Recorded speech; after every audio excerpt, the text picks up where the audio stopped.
भारत विकास की राह पर आगे बढ़ता, समृद्धि की हर दिशा में कदम रखता। इसकी असली ताकत है हमारे अन्नदाता। हर खेत से करते हैं आत्मनिर्भर भारत की पहचान। आज हमारे माननीय प्रधानमंत्री श्री नरेंद्र मोदी जी का विजन है किसान को सिर्फ अन्नदाता नहीं बल्कि राष्ट्र निर्माण में भागीदार बनाना।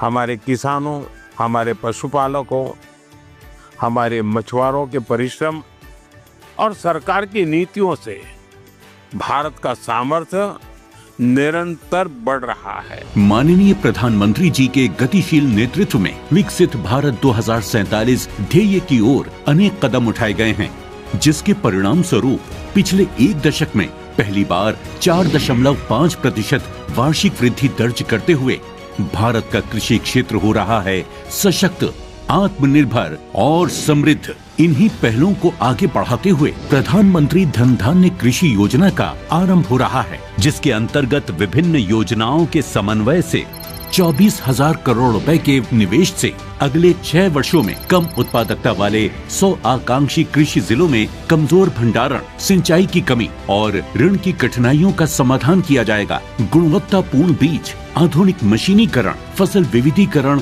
और जल दक्षता व सिंचाई से फसलें होंगी सुरक्षित। कृषि के इस सशक्तिकरण और विकसित भारत का आधार केवल आर्थिक नहीं बल्कि पोषण सुरक्षित भारत भी है। इसी उद्देश्य से शुरू हो रहा है दलहन आत्मनिर्भरता मिशन। दाल उत्पादन में आत्मनिर्भरता प्राप्त करने पर केंद्रित इस योजना के तहत 6 वर्षों में लगभग 11,500 करोड़ का निवेश किया जाएगा, जिसके अंतर्गत देश भर में दालों की फसलों का क्षेत्रफल बढ़ाया जाएगा। सरकार अरहर, उड़द और मसूर के फसलों की 100% उपज पंजीकृत किसानों से MSP पर खरीद सुनिश्चित करेगी। ये मिशन आत्मनिर्भर भारत की दिशा में एक और ऐतिहासिक कदम है। लेकिन आत्मनिर्भरता सिर्फ बेहतर उपज से नहीं बल्कि संगठन से आती है। इसी सोच के साथ सरकार ने मजबूत किया है किसान उत्पादक संगठनों का ढांचा यानी FPOs। आज देश भर में केंद्रीय योजनाओं के तहत 10,000 किसान उत्पादक संगठन सक्रिय हैं, जिनसे 50 लाख से अधिक किसान जुड़े हैं।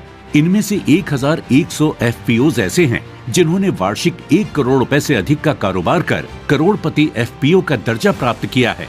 लेकिन कृषि में प्रगति का अर्थ केवल उत्पादन बढ़ाना नहीं बल्कि धरती और प्रकृति का संरक्षण भी है। इसी दृष्टिकोण को आगे बढ़ा रहा है राष्ट्रीय प्राकृतिक खेती मिशन। ये मिशन ऐसी खेती को बढ़ावा देता है जो धरती को बचाए, पानी को संजोए और अन्न को शुद्ध बनाए। आज देश भर में 1 लाख से अधिक किसान इस मिशन के तहत प्रमाणित हो चुके हैं। इन सभी प्रयासों को स्थायी बनाने के लिए आवश्यक है मजबूत कृषि अवसंरचना, और यही सुनिश्चित कर रहा है कृषि अवसंरचना कोष। इस कोष ने किसानों को एक नई सुरक्षा दी है। सिर्फ पिछले 1 वर्ष में 42,000 परियोजनाएं पूरी हुई हैं, जिन पर 10,000 करोड़ का निवेश हुआ है। अब तक कुल 1 लाख करोड़ की परियोजनाओं को स्वीकृति दी जा चुकी है। बीज से बाजार तक की यात्रा को नई दिशा देते हुए आधुनिक गोदाम, कोल्ड स्टोरेज और प्रोसेसिंग यूनिट्स आज कृषि को अधिक संगठित और मजबूत बना रहे हैं। कृषि क्षेत्र के साथ पशुपालन, डेयरी और मत्स्य पालन के क्षेत्र में भी तेजी से प्रगति हो रही है। राष्ट्रीय डेयरी विकास कार्यक्रम और पशुपालन अवसंरचना कोष के अंतर्गत कई विशिष्ट उत्कृष्टता केंद्र, लैब्स और प्रशिक्षण केंद्र स्थापित किए जा रहे हैं, जो पशुधन प्रजनन और दुग्ध उत्पादन को नई दिशा दे रहे हैं। इसी तरह मत्स्य अवसंरचना कोष और प्रधानमंत्री मत्स्य संपदा योजना के अंतर्गत मत्स्य पालन विभाग देश भर में आधुनिक मछली बाजारों, स्मार्ट व एकीकृत मत्स्य पालन बंदरगाह और 34 मत्स्य उत्पादन व प्रसंस्करण क्लस्टर्स का विकास कर रहा है। इन पहलों को और गति देने में सहकारिता विभाग ने महत्वपूर्ण भूमिका निभाई है। सहकार से समृद्धि विजन के अंतर्गत सहकारिता मंत्रालय तथा राज्यों और केंद्र शासित प्रदेशों द्वारा 10,000 प्राथमिक कृषि साख समितियों को जन सेवा केंद्र और PM किसान समृद्धि केंद्र में विकसित किया गया है, जिससे किसानों को सभी आवश्यक सेवाएं एक ही स्थान पर मिल रही हैं।